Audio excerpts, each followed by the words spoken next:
Non metals कम कर दिया गया है और physical properties of metals and non metals generally exam में आता भी नहीं है, ठीक है। इसीलिए बहुत वो मत करो कि खुश मत हो जाओ कि हाँ सिलेबस से कम हो गया है तो हमको नहीं पढ़ना पड़ेगा। फिजिकल प्रॉपर्टीज में मैलिएबल है, डक्टिलिटी है, वो कभी आता ही नहीं, एग्जाम में पूछा ही नहीं जाता है, जनरली कभी नहीं पूछा जाता, कभी कभार 1 मार्क्स में आ जाता है, ठीक है। तो अब यहाँ पे प्रॉपर्टीज ऑफ इथेनॉल में देखिए क्या है। प्रॉपर्टीज ऑफ इथेनॉल में सबसे पहले इसकी कुछ फिजिकल प्रॉपर्टीज होती है, ठीक है। इथेनॉल की कुछ फिजिकल प्रॉपर्टीज होती है और कुछ केमिकल प्रॉपर्टीज होती है, ठीक है बेटा। हमको फिजिकल और केमिकल दोनों पढ़नी है क्योंकि जो क्वेश्चंस बनते हैं वो फिजिकल और केमिकल दोनों से रिलेट करके क्वेश्चंस हमारे बनते हैं। क्लियर हो रहा है सबको यहाँ पे? ठीक है।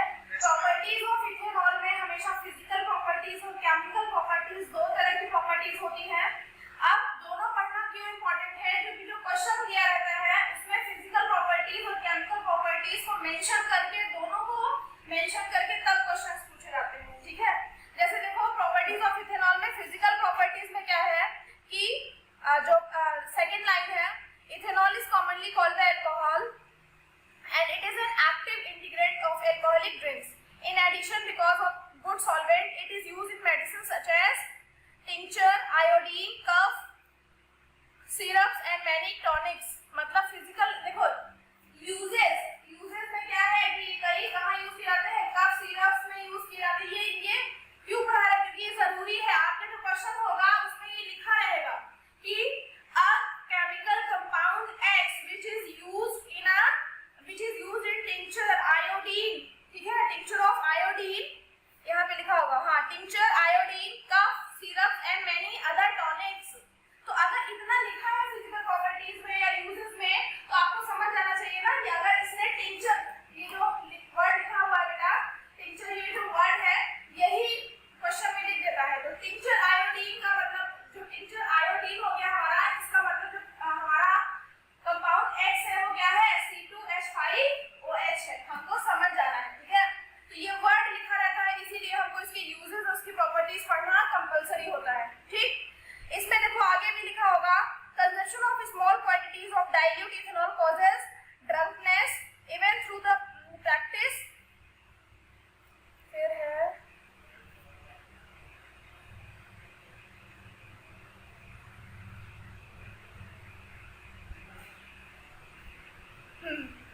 देखो दूसरा क्या है बेटा, इसमें क्या है कि इसमें देखो आपका जो पूछा जाएगा मोस्टली एक क्वेश्चन यहाँ से बनेगा फिजिकल प्रॉपर्टीज में, आपको टिंचर ऑफ आयोडीन दे देगा, ठीक है। पहला टिंचर ऑफ आयोडीन दे देगा कि एक केमिकल कंपाउंड X है जिसके यूजेस में ये कहाँ यूज किया जाता है, टिंचर आयोडीन में यूज किया जाता है और कहाँ यूज किया जाता है, कफ सिरप में यूज किया जाता है, ठीक है।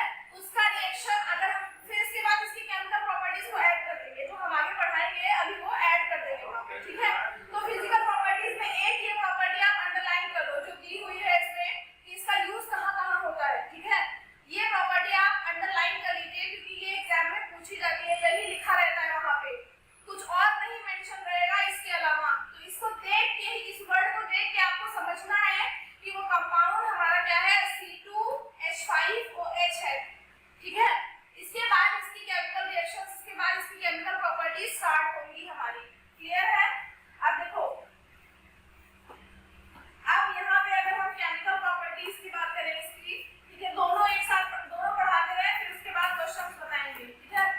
केमिकल प्रॉपर्टीज में देखो क्या है बेटा, यहाँ पे हमारा सबसे पहली एक प्रॉपर्टी है केमिकल की कि सोडियम इथॉक्साइड का फॉर्मेशन कराना और दूसरी प्रॉपर्टी है इसकी इथेन में कन्वर्ट करना, इथीन में, ठीक है। सोडियम इथॉक्साइड देखो कैसे करना है, बहुत सिंपल है।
में हो जाएगी और दूसरी हमारी डायरेक्टली OH से हो जाती है। ये क्लियर है? बॉन्ड की ब्रेकिंग इसमें क्लियर हुई कि नहीं? Yes ma'am. फिर से बता दूं,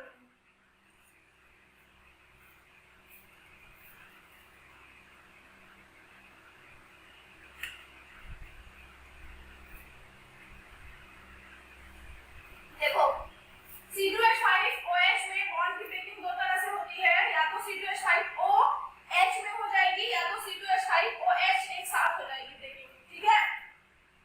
दोनों केसेस में यहाँ पे बॉन्ड की ब्रेकिंग हमारी हो सकती है। अब देखो इस केस में हमारी जो ब्रेकिंग होगी बेटा वो इस तरह से होगी, पहले वाले केस की तरह होगी, ठीक है? क्यों? क्योंकि हमको हमारे पास यहाँ क्या है, Na+ है, ठीक है? Na+ है तो दूसरा ग्रुप अगर हमारा ये माइनस में रहेगा तभी तो ये इससे जुड़ेगा ना, दूसरा ग्रुप हमारा माइनस में होगा तभी तो ये Na+ से ऐड होगा हमारा, ठीक है? अब ये हमारा C2H5OH किसमें ब्रेक होगा, C2H5O- प्लस H+ में ब्रेक हो जाएगा, ये इसमें ब्रेक हो जाएगा हमारा, इतना क्लियर है सबको? C2H5O- में ब्रेक होगा प्लस H+ में ब्रेक हो जाएगा, ये क्लियर है सबको? Yes ma'am. ठीक, अब ये Na+ इसके माइनस के साथ आके ऐड हो जाएगा, ये इसके साथ आके ऐड हो जाएगा और फॉर्मेशन किसका कर लेगा, C2H5O और Na, ये हमारा सोडियम इथॉक्साइड है। इतना इजी है ना? रिएक्शन इजी है कि नहीं? अब रिएक्शन को अगर हम लिखेंगे तो इस तरह से C2H5OH plus Na+ directly form कर लेगा क्या बेटा हमारा यहाँ पे, C2H5O Na प्लस हमारा H2 बनेगा ना, H2 निकलेगा, प्लस हमारा H2 निकल रहा है, ठीक है? तो जो ये H है ये दूसरे H के साथ मिलके H2 बना देगा, ठीक है? और ये Na+ जो है ये इसके साथ ऐड हो जाएगा, मतलब दो कंपाउंड एक साथ रिएक्ट करेंगे, ठीक है? बैलेंस करोगे तो यहाँ इस रिएक्शन में यहाँ पे 2 आ जाएगा, यहाँ पे 2 Na आ जाएगा, ठीक है? फिर आपका यहाँ पे H2 निकलेगा, ठीक है? और यहाँ पे भी आपका H2 फॉर्म हो जाएगा, ठीक है? समझ में आ गया ना? आपको मेन क्या है, मेन जो प्रोडक्ट लिए है ये कैसे बना ये समझ में आ गया कि नहीं? सोडियम इथॉक्साइड कैसे बना ये समझ में आया? सबसे इजी है ये, समझ में आया कि फिर से बताऊं? Yes ma'am. आरजू तुमको समझ में आया? आरजू बेटा, अर्पिता, आयुष, भूमि, दिव्या, तुम लोगों को समझ में आया बेटा?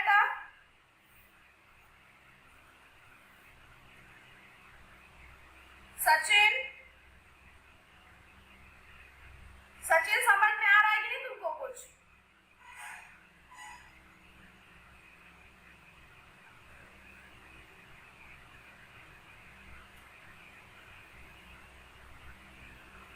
सचिन है ही कि नहीं?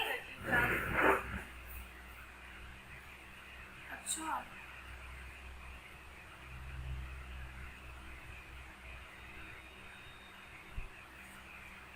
चलिए इतना समझ में आ गया ना ये किस तरह से होता है?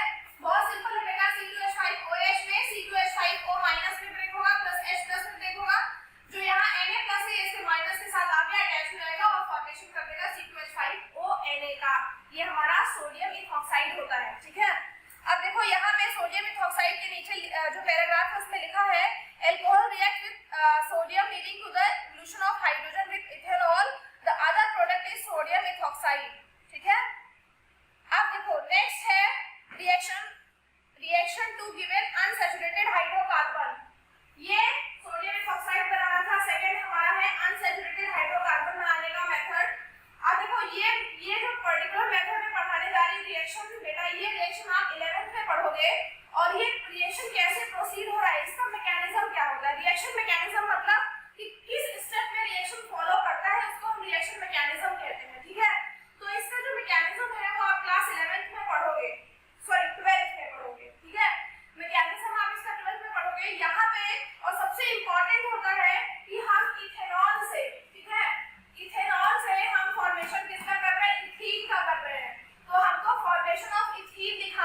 इस तरह से लिखा रहेगा। अब देखो क्वेश्चन में देखोगे तो इंफॉर्मेशन हमको निकालनी होती है क्वेश्चन से। इंफॉर्मेशन हमको कहां से निकालनी होती है? क्वेश्चन से। तो पहली इंफॉर्मेशन हमारी कहां से निकल गई? टिंचर ऑफ आयोडीन है तो मतलब कंपाउंड H जो हमारा होगा वो C2H5OH होगा। ठीक है, एक इंफॉर्मेशन निकल गई। दूसरी, on reacting with concentrated H2SO4, तो हम जानते हैं कि जब ये हमारा कंसंट्रेटेड H2SO4 से रिएक्शन करेगा तो जो कंपाउंड Y है वो हमारा C2H4 बनेगा। अब रिएक्शन आपको लिखना है तो आप सीधे सीधे इस तरह से रिएक्शन लिख सकते हो कि ये रिएक्शन करता है तो C2H4 बनाता है in the presence of concentrated H2SO4। समझ में आ रहा है ना? ऐसे ही क्वेश्चन आएंगे। अब ये क्वेश्चन छोटा है, ठीक है, छोटा मतलब इसके आगे की हमने प्रॉपर्टीज तो भी पढ़ी नहीं है इथेनॉल की। ठीक है, इथेनॉल जब इथेनॉइक एसिड के साथ रिएक्शन करेगा, ईस्टर का फॉर्मेशन करेगा, तो वो हमने नहीं पढ़ा है, वो भी इसी क्वेश्चन में ऐड कर देते हैं। ठीक है, वो भी इसी क्वेश्चन में ऐड कर देंगे, मतलब ये क्वेश्चन आपका बहुत लंबा चौड़ा क्वेश्चन बनता है। ठीक है, आधे पेज का। क्लियर है? तो वो भी ऐड करके क्या हुआ बेटा? फिर हम इसका आंसर लिखते हैं। अभी मैंने इतना पढ़ाया है तो इतना ही क्वेश्चन है आपका। क्लियर? अब इसके बाद आप देख रहे हो प्रॉपर्टीज ऑफ इथेनॉइक एसिड। ठीक है, नेक्स्ट है आपका प्रॉपर्टीज ऑफ इथेनॉइक एसिड।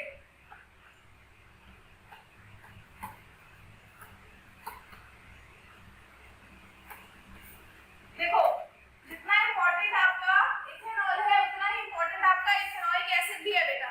ठीक, अब इथेनॉइक एसिड में आप फिजिकल प्रॉपर्टीज देखो। सबसे जहां पे लिखा है प्रॉपर्टीज ऑफ इथेनॉइक एसिड, वहां पे आप देखो सबसे पहले फिजिकल प्रॉपर्टीज लिखी हुई है बेटा। Ethanoic acid is commonly called acetic acid and belongs to a group acid called the carboxylic acid. ठीक, अंडरलाइन करते जाओ इस लाइन को क्योंकि ये बहुत इंपॉर्टेंट है और हर बार ये क्वेश्चन पूछा गया है यहाँ से, इसलिए मैं बता रही हूँ। अंडरलाइन कर लो इस पूरी लाइन को। ठीक है, फिर देखो क्या लिखा है, 5 to 8% solution of acidic acid in water is used as a vinegar and used widely as a preservative in pickles। ये लाइन भी नोट कर लो क्योंकि जब एग्जाम में कंपाउंड H दिया रहेगा तो उसमें लिखा रहेगा it is used in the preservative of pickles. Vinegar अगर नहीं देगा, विनेगर देगा तो मतलब एसिडिक एसिड हो गया, विनेगर हमारा एसिडिक एसिड ही होता है। ठीक है, उसमें लिखा रहेगा this compound X is used in a preservative of pickles. तो आपको समझ में आ जाना चाहिए कि कंपाउंड हमारा इथेनॉइक एसिड है, CH3COOH है। इस तरह से होता है आपका CH3COOH, CH3COOH, ये आपका इथेनॉइक एसिड है। क्लियर है? इसके नीचे देखो सबसे इंपॉर्टेंट लाइन लिखी हुई है, the melting point of pure ethanoic acid is 290 kelvin and hence it is freeze during the winter in cold climate. This give rise name as a glacial acidic acid। इसीलिए हम इसको glacial acidic acid भी बोलते हैं क्योंकि ठंडियों में क्या हो जाता है, ये फ्रीज हो जाता है। ठीक है, तो ये लाइन जो है बहुत इंपॉर्टेंट है। इसके बाद है the group of organic compound called the carboxylic acid are obviously characterised by their acidic name. ये उतना इंपॉर्टेंट नहीं है। ठीक है, ये है कि ये वीक एसिड होते हैं। Unlike mineral acid like HCl which are completely ionised, carboxylic acid are weak acid. ये इंपॉर्टेंट है। बाकी जो पहला पैराग्राफ है वो आपका बहुत इंपॉर्टेंट है। बाकी बेटा आपका जो पहला पैराग्राफ है वो क्या है, वो बहुत ही इंपॉर्टेंट है। जो फर्स्ट पैराग्राफ है वो बहुत इंपॉर्टेंट है इस particular properties of ethanoic acid का। ठीक है, अब रिएक्शन ऑफ इथेनॉइक एसिड देखो, बहुत सिंपल है। बुक में जो लिखा है एस्टरिफिकेशन रिएक्शन। एस्टरिफिकेशन रिएक्शन पूरे इस चैप्टर का सबसे मोस्ट इंपॉर्टेंट रिएक्शन है, मोस्ट इंपॉर्टेंट रिएक्शन है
एसिडिफिकेशन रिएक्शन। हर बार बिना मिस किए 5 मार्क्स में आता है ये आपका। देखो होता क्या है, ध्यान से देखोगे तो तुरंत समझ में आ जाएगा, नहीं तो बहुत टाइम लगेगा। ठीक है, एक कॉमन रिएक्शन बता देती हूँ, उसके बाद कैसे प्रोसीड होता है वो आप जान लोगे। इथेनॉल, देखो इथेनॉल पढ़ा है आपने, दूसरा आपने इथेनॉइक एसिड पढ़ा है। ठीक है, इथेनॉइक एसिड, इथेनॉल और इथेनॉइक एसिड जब रिएक्शन करते हैं तो ईस्टर बनाते हैं हमारा। ठीक है, फॉर्मेशन ऑफ ईस्टर होता है और साथ में हमारा H2O निकलता है बेटा। ठीक, ये कॉमन रिएक्शन जो आपको याद रखना है कि इथेनॉल जब इथेनॉइक एसिड के साथ रिएक्शन करता है तो इथेनॉइक एसिड तो ईस्टर और H2O बनाता है। होता कैसे ये रिएक्शन, देखो इथेनॉल का फार्मूला क्या होता है, C2H5OH, सभी जानते हैं। ठीक है, और ईस्टर का फार्मूला क्या होता है बेटा, सॉरी इथेनॉइक एसिड का CH3COOH। ठीक है, अब बनाना हमको ईस्टर है। अब ईस्टर कैसे बनेगा मैम, ठीक है, ये देखो बहुत सिंपल है बेटा, बहुत सिंपल है। होता क्या है, जब ईस्टर का फॉर्मेशन होता है हमारी, ठीक है, ईस्टर का फॉर्मेशन होता है, मैं यहाँ पे एक बार बात करके फिर से लिखती हूँ।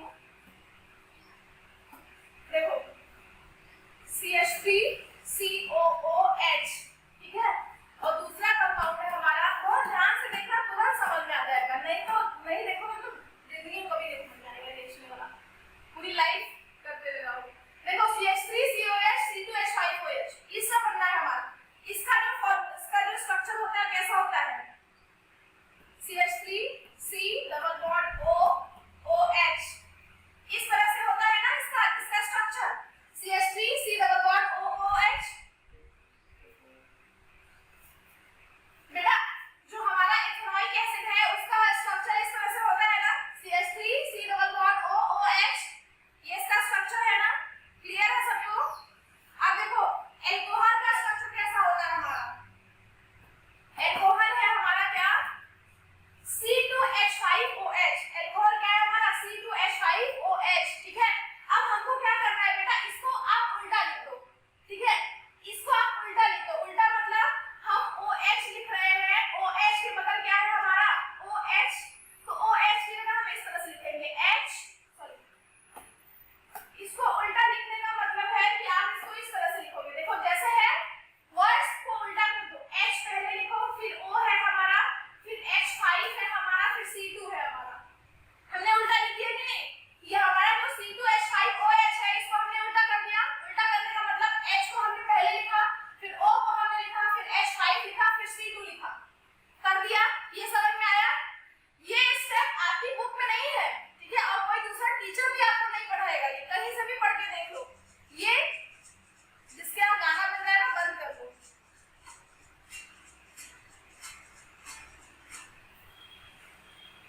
ठीक है,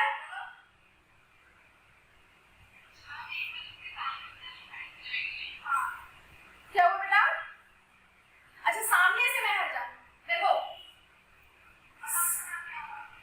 C2H5OH है ना, C2H5OH है, इसको उल्टा लिख दो, मतलब H, देखो इसको उल्टा लिखने का मतलब है हमने पहले H लिख दिया, H लिखा, फिर हमने O लिखा, फिर हमको H5 लिखना है, फिर हमको C2 लिखना है। ये क्लियर हुआ सबको, सब समझ में आ गया ना, हमको ऐसे करना है, यही स्टेप हमको यहाँ पे करना है, यही स्टेप हमको यहाँ पे फॉलो करना है। अगर आप ये साथ साथ लिखते जाएंगे ना अपनी कॉपी में, अगर आप अपने साथ साथ इस कॉपी में लिखते जाएंगे तो आपको क्लियर होता जाएगा। म्यूट करो अपनी माइक।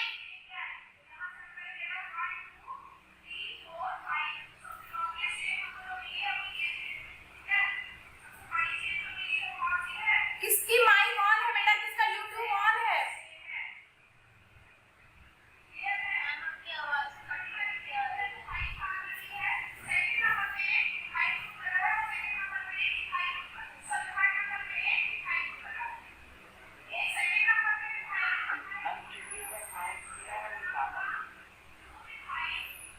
हाँ किसी का माइक खुला है।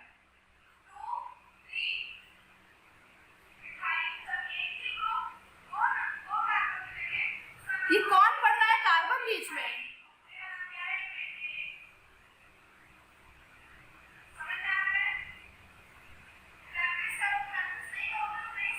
ओफो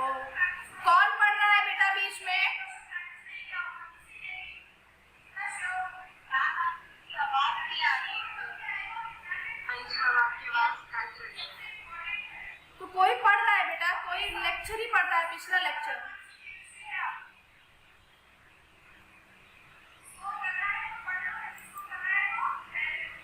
एक सेकेंड आप होल्ड करिए, मैं आ रही हूँ।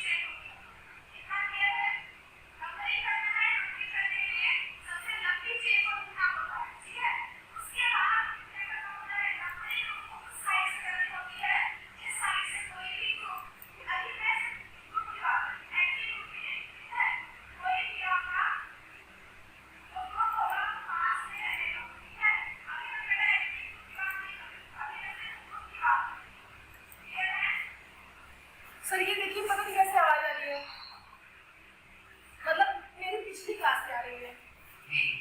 क्यों?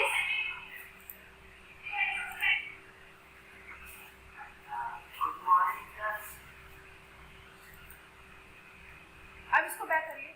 हाँ हो गया, अब आ रही है आवाज?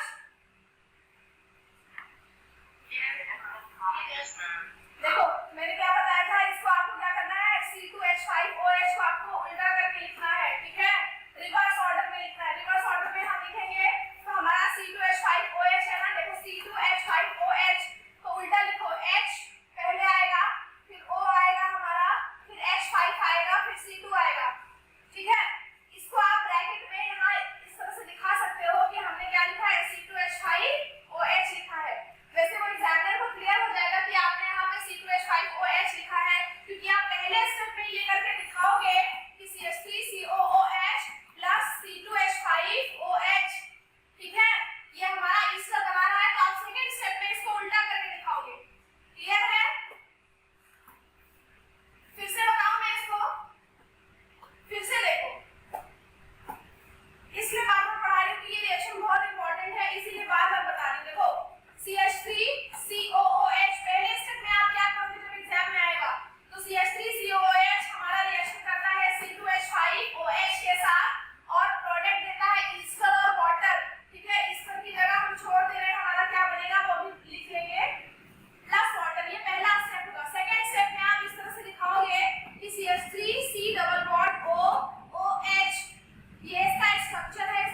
sodium salt of carboxylic acid. The reaction is known as sonification reaction. और जो sonification reaction होता है वो कई बार एग्जाम्स में पूछा जाता है. क्लियर है? sonification reaction में क्या करना है आपको कि आपका जो ईस्टर बना है, जो ईस्टर हमने बनाया है, इस ईस्टर को आप वापस रिएक्शन कराओगे किसके साथ? वापस आप सोडियम हाइड्रोक्साइड के साथ रिएक्शन करा दो. बहुत सिंपल है बेटा. इसका रिएक्शन सोडियम हाइड्रोक्साइड के साथ करा दो. NaOH जब ब्रेक होगा तो Na+ और OH- में ब्रेक होगा ना. Na+ और OH- में. सिमिलरली यहाँ पे भी वही कंडीशन होगी. यहाँ पे जब हमने जो पहले तोड़ा था उसको हम ब्रेक कर देंगे. तो हमने तो पहले यहीं से जोड़ा था ना. हमने जोड़ा कहाँ से था? O से जोड़ा था. तो O से हम उसको फिर से ब्रेक कर देंगे और O- में कन्वर्ट होगा. ये वाला ग्रुप प्लस में आ जाएगा. तो इसका प्लस उसके माइनस के साथ, इसका प्लस उसके माइनस के साथ ऐड हो जाएगा हमारा. अब देखो CH3COO यहाँ पे ONA आ जाएगा. ये माइनस है ना तो प्लस के साथ ONA आ जाएगा. देखो एक बार फिर से बता दे रही हूँ. ईस्टर हमारा बना CH3 C double bond O C2H5. ये बना था हमारा ईस्टर. ये ईस्टर था ना. ईस्टर को हमने यहीं से तो ऐड किया था, यहाँ से ऐड किया था. यहीं से ब्रेक कर देंगे. यहाँ से ब्रेक करने के बाद ये माइनस में जाएगा, ये प्लस में जाएगा. ठीक है. अब आपका दूसरा कंपाउंड क्या है? आपका सोडियम हाइड्रोक्साइड है. सोडियम हाइड्रोक्साइड किसमें जाएगा? Na+ और OH- में जाएगा. ये आपको पहले से पता है ऑलरेडी. ठीक है. अब होगा क्या है? होगा क्या? इसका नेगेटिव आप इसके पॉजिटिव से ऐड कर दोगे. ठीक है. इसका नेगेटिव इसके पॉजिटिव से ऐड करोगे तो क्या मिलेगा? देखो CH3COONA. यही तो मिलेगा.